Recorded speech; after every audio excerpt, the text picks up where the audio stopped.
भैया यहाँ माइक्रोफोन में साउंड दें। हाँ, हेलो और घड़ी की व्यवस्था करा दो। हेलो, बोलिए सदगुरु कबीर साहेब की जय। आप लोगों की आवाज़ हम तक के नहीं पहुंच पाया। ऐसे ज़ोर से जयकारा लगाइए क्योंकि यह कार्यक्रम जो 45वां वार्षिक अधिवेशन का कार्यक्रम का प्रारंभ हो रहा है और जय घोष के साथ होना चाहिए। ऐसे आवाज़ लगाएं कि बी ब्लॉक में जो जितने लोग हैं इस आवाज़ को सुनकर के सब सत्संग पंडाल में आ जाएं। बोलिए सदगुरु अभिलाष साहेब की, सदगुरु कबीर साहेब की, संत समाज की, भक्त समाज की, साहेब बंदगी साहेब। आइए पूज्यपाद साहेब जी के द्वारा कुछ कहने के लिए मुझे आदेश हुआ है, सो आदेश पालनार्थ आप लोगों के बीच में मैं उपस्थित हूँ। पूज्यपाद गुरुदेव जी, मुद मंगलमय संत समाज, भक्त सज्जन, माताओं बहनों, प्यारे प्यारे बच्चों, आज मैं आप लोगों को कुछ तैयारी के बारे में बोलना चाहूँगा। सदगुरु कबीर साहेब जी कहते हैं कि तन धर सुखिया काहुन देखा और जो देखा सो दुखिया। बस इतने पर चर्चा होगी, 10 मिनट में लंबा तो नहीं होगा। तन धर सुखिया काहुन देखा जो देखा सो दुखिया। सदगुरु कबीर साहब जी कहते हैं कि संसार में जहां तक के मैंने देखा तो सारे के सारे लोग दुखी हैं। क्यों दुखी हैं? कोई तन से दुखी है कि मेरा स्वास्थ्य ठीक नहीं है, कोई मन से दुखी है कि मुझे अमुक वस्तु, धन, पद ये नहीं मिला। तो तन और इस मन के दुख से सारे लोग पीड़ित हैं। इसका मुख्य कारण होता है कि हम अपनी तैयारी ठीक से नहीं कर पाते। हमारी तैयारी यदि ठीक नहीं है तो निश्चित समझिएगा कि हमको तकलीफ और दुख ही दुख होगा।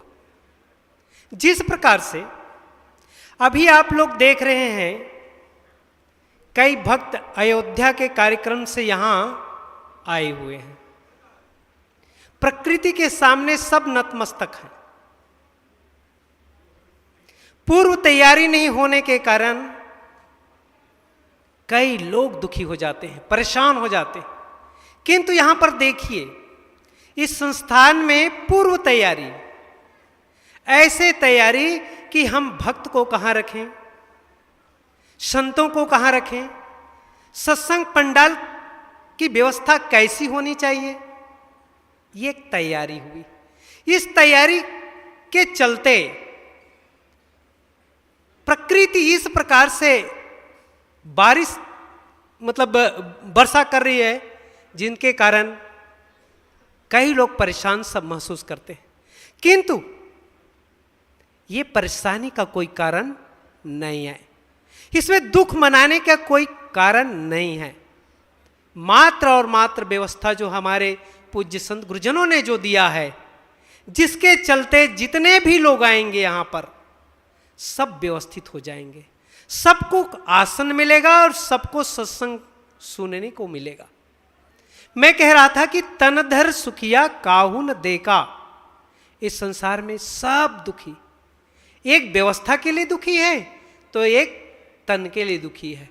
ज्यादातर लोग इस दुनिया में जो देख रहे हैं वो मन से ज्यादा तन से दुखी है। तन से इसलिए दुखी है कि वो रोगी हैं, लाचार हैं, परेशान हैं। और जब तन ही लाचार है, तन ही में परेशानियां हैं, तो मन ठीक रहेगा क्या? नहीं रहेगा ना। और इसका कारण यह है कि हम उसको व्यवस्थित नहीं करते। व्यवस्था यदि हम ठीक से दे दें, उनकी तैयारी हम पहले से करें, तो शायद 6 बजे तक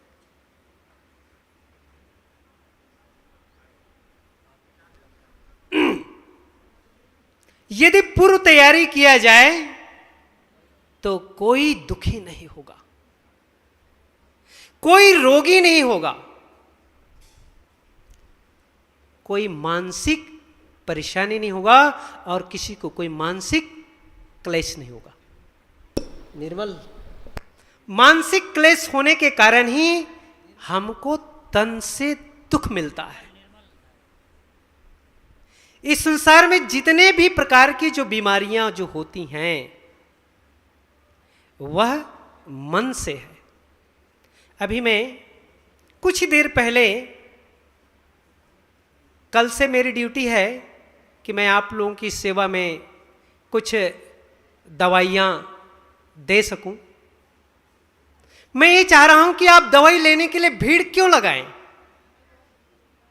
मैं उस पर चर्चा कर रहा हूं कि आप एक ऐसे तैयारी करें, अपने आप में एक ऐसा मानसिकता बनाएं कि आपको कोई रोग होगा नहीं और 3 दिन में यहां आए जितने भी दवाई है वो धरे के धरे रह जाएगा। ऐसा सूत्र चाहिए आप लोगों को कि आपके तन किसी प्रकार के कोई परेशान ना हो। चाहिए, वास्तविक में ये चाहिए। ऐसा यदि हो तो हाथ खड़ा करके बताएं तो मैं उस पर ज्यादा गहराई पे जाने की कोशिश करूंगा, नहीं तो मैं कोई दूसरी चीज पर बात करूंगा। क्या आप तन से रोगी नहीं होना चाहते हैं?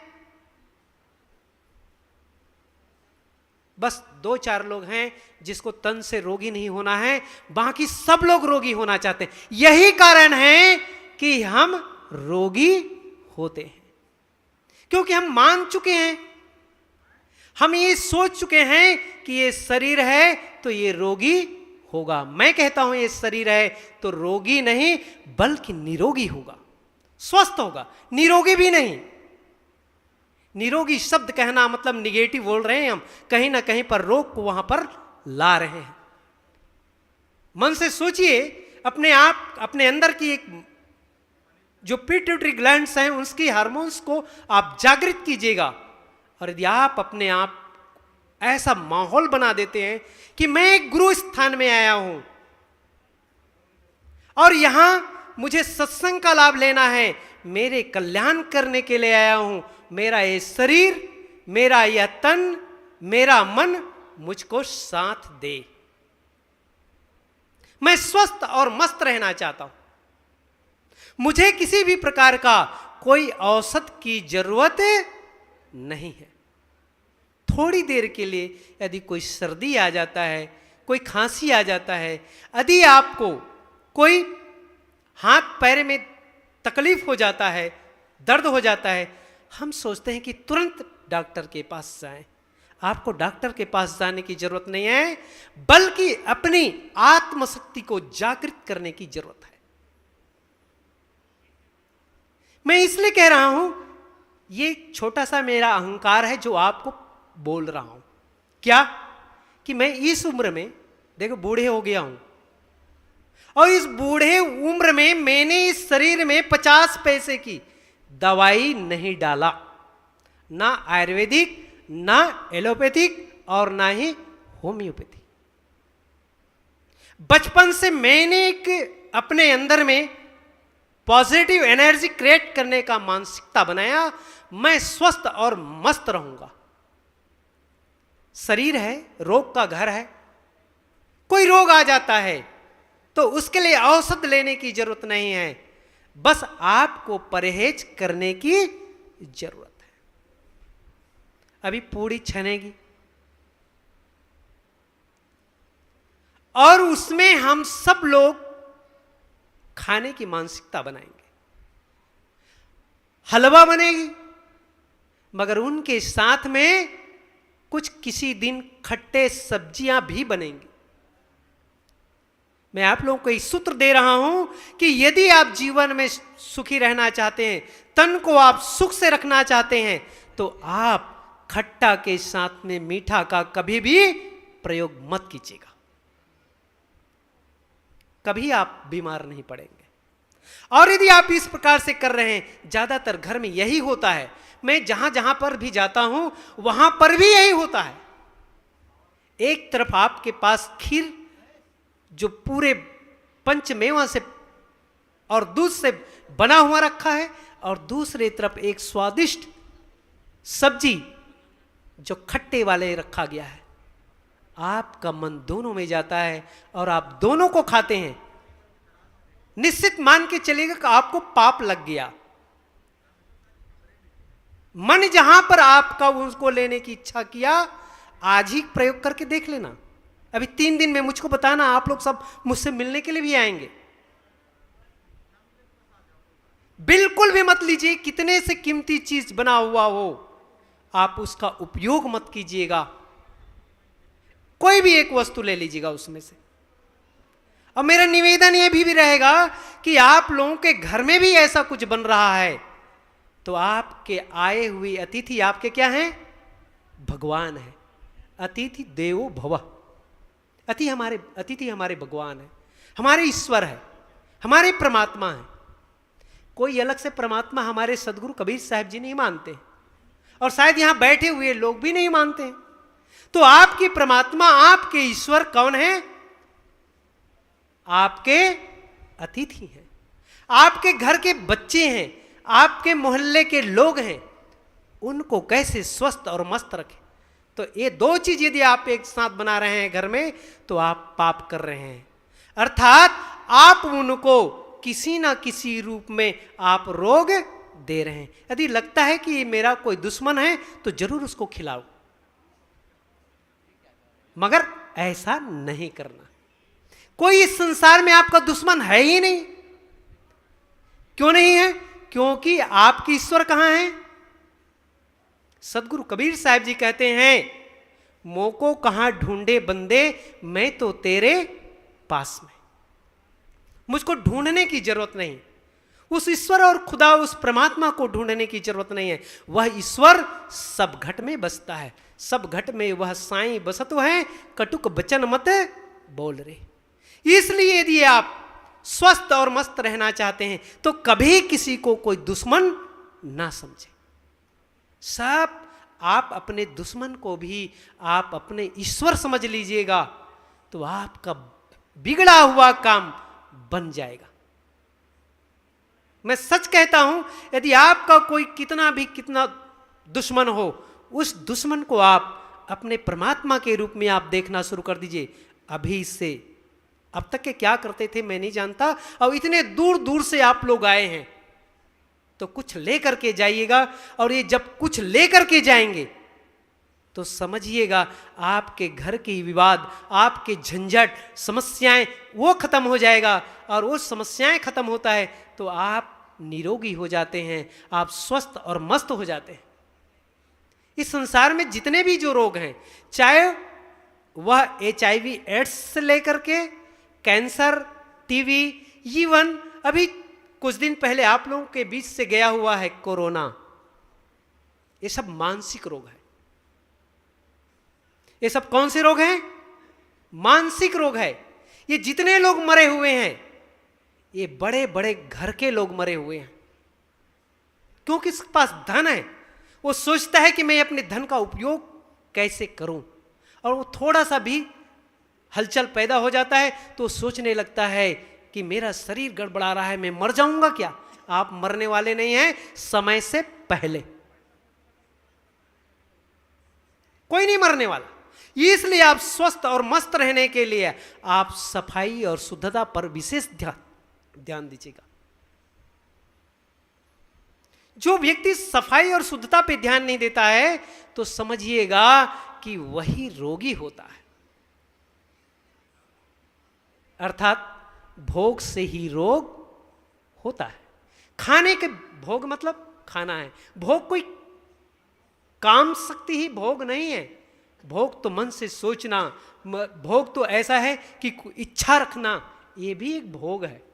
इस भोग के लिए आप सोचिएगा कि मुझे स्वस्थ और मस्त रहना है, इसके लिए मुझे सफाई और शुद्धता पर विशेष ध्यान देना है, खाने पीने पर विशेष ध्यान देना है। आप ऑयली पदार्थ ज़्यादा ना खाएं। यदि आप ज़्यादा से ज़्यादा ऑयली पदार्थ खा रहे हैं तो आप अपने अंदर रोग पैदा कर रहे हैं। लोग सोचते हैं कि हम घी खाएंगे, तेल खाएंगे, तले भुने सब्जी खाएंगे तब हम निरोगी होंगे। बिल्कुल गलत बात है, ऐसा कुछ भी नहीं है। मैं तो उबाल के सब्जी खाता हूं और स्वस्थ और मस्त हूं। आप भी स्वस्थ और मस्त रहें। आप लोग बिल्कुल ना घबराइएगा और कभी किसी डॉक्टर के पास जाने की मानसिकता, किसी वैद्य के पास जाने की मानसिकता बिल्कुल मत कीजिएगा। कई लोग जबरदस्ती भीड़ लगाते हैं कि दवाई ले कर चलते हैं कि यहाँ का ले लेंगे तो आगे काम आएगा। कोई काम आने वाला नहीं है। वह आपकी मानसिकता है, आपकी सोच है, जिसके चलते आप ऐसा सोचते हैं। मेरा समय पूरा हो रहा है और मैं अपने वाणी को विराम दूं और इसके पहले आपको पुनः एक प्रार्थना करता हूं कि आप सफाई शुद्धता पर विशेष ध्यान दें। मैं कह रहा था, तन धर सुखिया काहू न देखा, जो देखा सो दुखिया। ये सदगुरु कबीर साहब जी की वाणी पर बात कर रहा था। आप स्वस्थ और मस्त रहें और कम खाएं, कम बोलें, यहाँ पर ध्यान करें। बढ़िया मस्त ध्यान की आप लोगों को मौका नहीं मिलता रहा है, कई जगह आप लोग जाते नहीं हैं। मैं आशा और विश्वास करता हूँ कि समय समय पर हमारे जो प्रवक्तागण हैं या हमारे पूज्य गुरुजन हैं वो ध्यान सुबह तो जरूर करवा दे, ताकि ये सब लोग ध्यान सीखें। और ये जब ध्यान सीखना जब सीख जाएंगे तो इनका मानसिक रोग खत्म हो जाएगा, इनका रोग भी खत्म हो जाएगा। बोलिए सदगुरु कबीर साहेब की जय, सदगुरु अभिलाष साहेब जी की जय। साहेब बंदगी, साहेब बंदगी। धन्यवाद पूर्णेंद्र जी। आप काफ़ी लंबे समय से चिकित्सा से जुड़े हुए हैं। लोगों को स्वास्थ्य लाभ देने के लिए औषधि का जरूर प्रयोग करते हैं, लेकिन फिर भी सलाह देते हैं कि बिना औषधि के भी आप स्वस्थ रहें। इसके लिए उपाय